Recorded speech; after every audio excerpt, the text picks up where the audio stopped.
Alright, so I'm kind of having to yell because the microphone's turned down really low so that you can hear why people get Ignaters. Why do I keep coming back to an Egnater? Maybe I'll turn this up. So, that helps. Because they have this crunch, they have this bell-like tone that I haven't been able to get through other amps. They're mid-rangey, they're full, they bloom. They've got some great stuff. The Tweaker is less bell-like than the Rebel. The Rebel 30 is just a huge amp. It's a professional, loud, beautiful amp, but it was way too much for what I'm doing in here. And so I sold it. But I always miss this crunch, the crunch tone that comes out of an Egnater. And the build is great. The customer service is great. Anyway, so I'm going to work on this today. I've got a little noise in the effects loop. It's not bad. It doesn't get louder with the master or the gain. It's just a little white noise. It's always there. Without anything plugged into the effects loop, it is dirt quiet. Dirt quiet? Church quiet. Super quiet. But there is this little noise in the effects loop, and so I'm going to look around in there. We're going to bias the tubes. We're going to go through washing stuff out, washing the pots out. I did get a lot of the sound out. Everything is better. The hum, the hiss in the effects loop is still there. I don't even know if it's worth tracking down. But I just, I'm such an anti-noise guy. But it is about half the noise of an LBX EVH2. EVH LBX2. And if you're familiar with that, just plugging that thing in creates a bit of noise. Anyway, this is why people keep coming back. This is why I keep coming back. This is number 5 for me.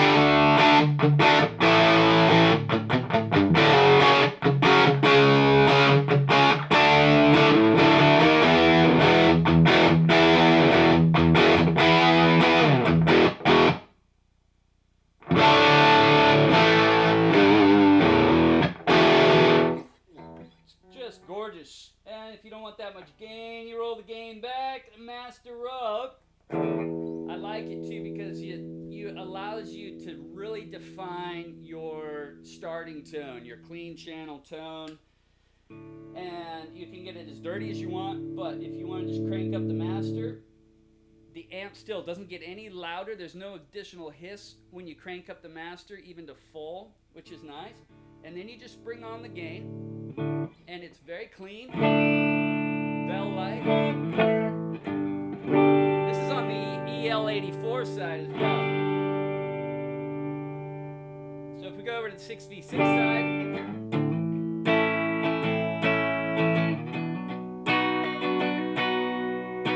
just nice and chimey. It has additional bright.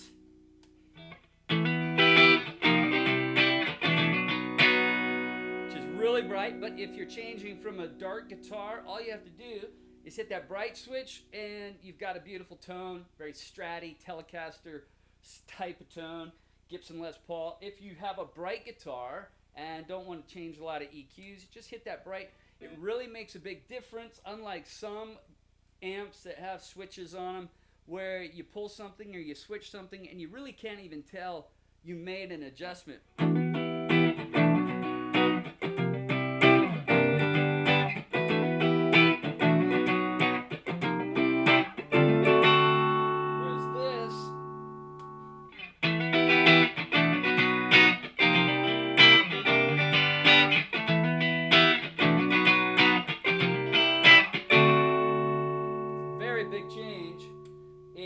Between tight and vintage, and then bright and regular. Super nice amp. I love it. It's got chime. It's got character. I don't feel complete without an Egnater around somewhere. $295 on reverb also. So I feel like it's just, I'm happy. What more can I say? All right, so stay tuned for the tech stuff. We'll get the meters out, open this thing up, roll you around inside, and show you how to bias it. Later. All right, here we go. We got our Egnater Rebel 20 Make 1 or Mark 1. And like you would do with any used amp you get off Reverb or Craigslist, Guitar Center, wherever, there's a couple of things you ought to automatically do. Unless you play it and it's absolutely pristine, then I suppose there's no reason to mess with it.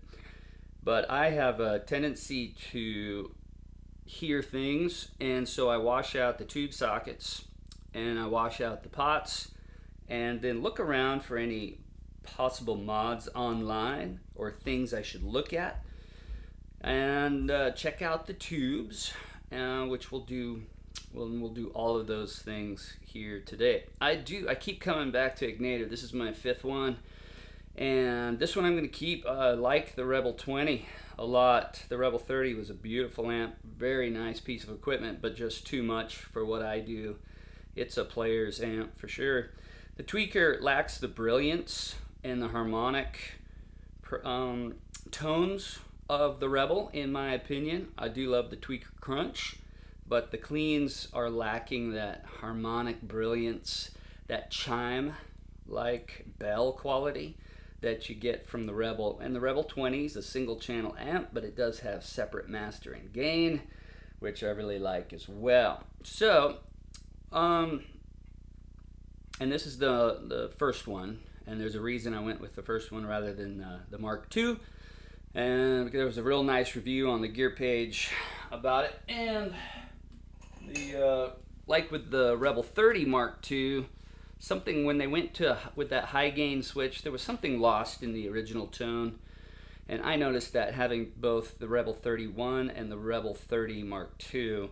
The Rebel 30 Mark I had a super nice crunch, and part of that was lost when they put in the high gain switch. Anyway, here I am, and we have power input over here, and the Egnaters are really put together nice and simple as well, and you get the schematics online as well, which is unheard of. When was the last time you got a fairly recent Marshall schematic posted on the internet for free? And Bruce Egnater is great. He's on the forums.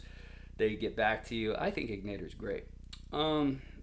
So here's our power board, main power board, with diode rectification down there. You plug in right here, diode rectification, filter caps, nice big power resistors. And this board right here is the preamp with the 12AX7s over here, as well as our bass, treble, and tone circuit is right here with big caps and some resistors, bass, treble, mids right over here. This is our tone, or our tube selector right here, tube selector, and that's got a bit of noise in it when I roll that pot around, so I'm going to wash that out real well. There's a window right there in that pot just for doing this. I'll wash all these pots. You can see there's a little gap here, a little opening, so I'll spray some contact cleaner in there. This is there's lots of brands available, but I like this. It seems to work well for me. It dries very quick, so you don't have to wait too long for to get on with some of the other electronic things you want to do. I'll use this in the pots, and I'll also use it in the tube sockets. And anyway, and then going around, so this is our preamp board right here, and this is our I/O board back here. We have the input outputs. The effects loop is right back here, and we're going to look at that more later as well, because there was some Egnater Rebels had a real noisy effects loop, so I can give you some tips on what to look for there. We also have, and then the main output board, the output stage is below that on another board with the EL84s and the 6V6s. And what's cool also here is we have a test point. It's already a little socket type deal right there. You put your probe in there with a ground somewhere else to the chassis, and there's a little adjustment pot there so you can bias your 6V6s, and they tell you it's 45 millivolts DC is what you're looking for there. It's stamped right on the circuit board. Over here we have another one. This is for the EL84s, and over here you're looking for 40, just 40 millivolts DC there. So all that information, real easy to see, easy to work on, not a lot of integrated circuits, a lot of components, you know, actual analog components. Anyway, let's just show you real quick what this looks like. Spray that in there, run it around all the way to the other side, give it another spray, and this stuff's already dry, but often that's enough to clear up some tonal problems on some of these older amps. Dust gets in there, corrosion, maybe a little bit of sparking, arcing, not sure, but you know.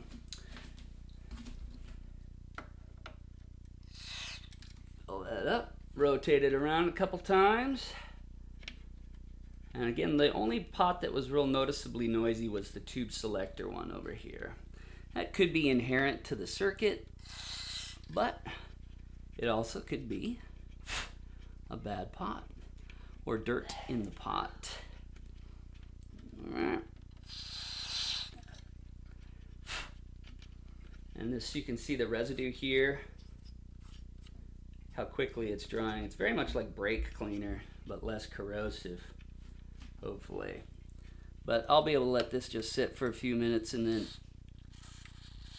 get on with the other things I want to do. I want to spray out the tube sockets, and then we're going to bias it, and we're going to check voltages on the power supply, or the plus negative rails that feed this op amp right here, which is part of the effects loop. There's 2 voltage regulators in there, and we're gonna see if they are giving us the true voltage, because some really smart guy on the gear page actually found out that his Egnater had 2 of the same voltage regulators, 7912, and they should have, one of them should have been a 7812, and they were both 7912s back in here. And we'll change the angle later, but he looked around in there and found that he had 2 negative voltage regulators. You can't have a positive supply bus with 2 negative voltage regulators. So he swapped one out for the right part, and he said his effects loop ended up just absolutely, totally quiet. All right, I'm gonna flip this over and we'll wash out the tube sockets.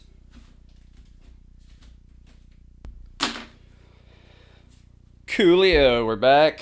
12AX7s right here. EL84s, 6V6s. When you're taking a tube out, you just give it a swirly motion like this, gently pull up on it. This is a GT branded, also says Egnater right on it. Spray some of that in there and then put it back in.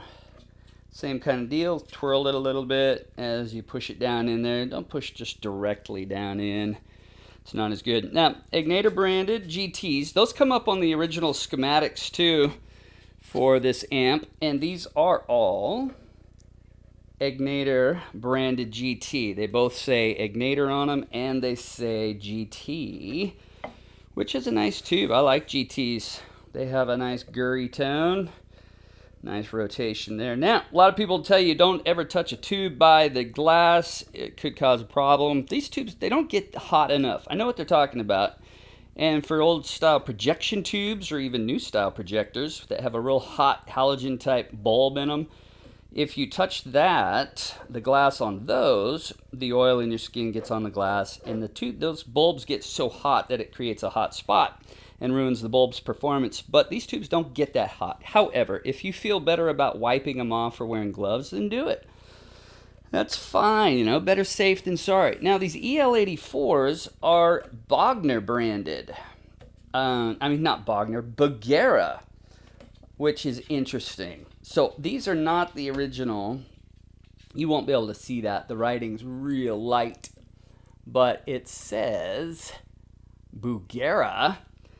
And as long as the tube, tubes are tubes. I've done tube swaps, and it's not often you hear a big difference. But sometimes you hear a difference, and that's why I like groove tubes. I think they're great. But definitely those Bugera tubes have been swapped out. The reason I think these might be original is because if I was to get a GT groove today, it would have the GT on it, but there's no way it would have the Egnater name on it unless it came out of the Egnater shop. So if this has been retubed at all, it was retubed at the factory. And I don't think anybody is going to send this all the way to Egnater just to have the tubes, redone. You just take it to a tech and they would put new tubes in it, but they definitely wouldn't say Egnater on the GT brand. It would just be a GT tube. All right, so I think these are all original tubes, but I'm not hearing any real tube noise. I know what a bad tube sounds like. I'm not hearing microphonics or that ethereal swirling north wind that you sometimes hear in the background. What I am hearing is a noisy effects loop and that static in the tube change pot. Now here's my effects loop sockets right here, jacks. Spray some of that contact cleaner in there and then work that in and out of the jack a few times. Sometimes, you never know, you just need good contacts. If I had a compressor, like I do outside, I would blow around in here as well. I may just take it out there and blow around for giggles. Okay, and while I'm here, heck, let's do the speaker jack. You can't spray all three and then put the jack in and out because this stuff dries so fast. So do one, then another, then another. There is an effects loop mod on these, but finding it, everybody's talking about and saying they did it, but finding the details is a lot harder. Why would you say, hey, like on the gear page, why would you say, hey, I found the effects loop, I did it, I did the effects loop mod, and then not tell anybody what you did? Kind of makes me believe you were just saying you did something, but you really didn't. All right, so that's cleaning out the tubes and the two jacks on the back. Next, we'll hook this up to a cabinet and some power, and we'll bias those tubes, and I'll show you a little bit more about we'll check some voltages on those transistors for the effects loop power supply. All right, we're back. I've got the head plugged in. It's in play mode. The tube selector switch is in the middle. It shouldn't matter. I do have it plugged in to a guitar. The input's plugged in. That really shouldn't matter either, but I like to always have it in as close to playing condition as possible. The speaker does have to be plugged in. You do need a load when you test the bias, so make sure you have a speaker load connected. And right now I've got my probe in the test socket for the 6V6. The amp's been warming up for a few minutes. I'm just grounded here to the chassis. You can see that. And my voltage I'm looking for is 45 millivolts DC. And it's fluctuated between 45, it was at 45.2 for a while, but now it's at 44.9. And that's well within the spec. It's now at 44.8. So if I wanted to tweak on that just a little bit, I could. Very tight adjustment though. These pots just take the slightest little tweak and you're over, and then slightest little tweak you're under. So I've got that maxed out in the counterclockwise direction, and it's at 44.9, and I'm supposed to be at 45. So it's as close as it's going to get, and the pot's maxed out anyway, so I don't want to push anything. I just broke my Epiphone this morning because I was trying to put a new knob set on it, and one of the knobs was stuck, so I pulled on it and pulled the pulled the centerpiece right out of the pot. It just sucks, you know. Try to do some fun things once in a while and stuff breaks. All right, so I moved my probe over to the EL84 side, and this should be at 40, and I'm up here at 48, which is kind of high. I'm going to make sure that I'm reading this correctly because the 0 has a slash mark through it. Yeah, it's a 40 millivolt DC, not 48. So that one's quite a bit high. I'm up at 48. So I'm going to put my screwdriver in there, nice and careful like.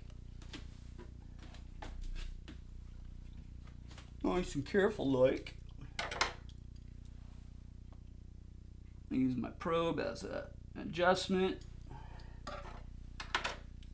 You love wearing glasses. And just get my screwdriver down in here. And this one's quite a bit off. It was hot. So I'm taking that back down to 41. I like it. And it could be that when somebody put those EL84s from Bugera in, that they didn't adjust the bias. Maybe they run a little differently. Anyway, we're back to 41, and which is what's called for on that side. All right, now, so we can take this probe out. All right, so the amp's on, and I did get rid of the tube mix scratch, but the watts mix, I don't know if you can hear that. Still got a scratchy spot there, so I'll wash that one out again. Everything else is real clear. Very nice sounding. The effects loop still makes some white noise hiss. It's not bad, but it's there, which bothers me. When the effects loop shut down, it's as quiet as any amp I've ever heard. With the effects loop plugged in, I'm getting some white noise that's just kind of like a EVH LBX2 on. You know how the EVH LBX2 has, it's notoriously hissy just being on. This is about half that, which is okay. Now I was going to go in here and test the voltages on that was it a TO220?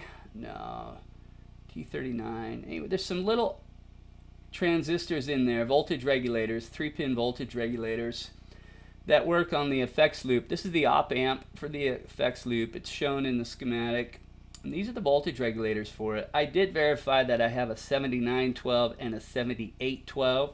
So I do have the correct components to deliver the 12 volts on either side of this operational amplifier. But the pins, everything is so tight in there, I can't get to the output pin well enough to check. I'm just a little sketched. So, you know, we'll see what happens. There's also rumor of a resistor switching mod you can do that's supposed to quiet this effects loop down, but it's been really hard to locate. But Bruce Egnater wrote back to one of the logs, the online forums, to replace, there's 2 resistors in here, and he said if you swap them, it's supposed to help the effects loop work with more pedals, less of a line level input and more of a pedal input signal. Anyway, so you did get to see how to bias the thing. That's very easy. This is the unit. If you do have a bad effects loop or something that's unusable, apparently when it doesn't work right, it's unusable. Mine is very usable. There's just some additional hiss, which is okay. But I'm always trying to get stuff better. But oftentimes when I try to get stuff better, I end up breaking it, which is such a ticker. Anyway, so there you go. Egnater.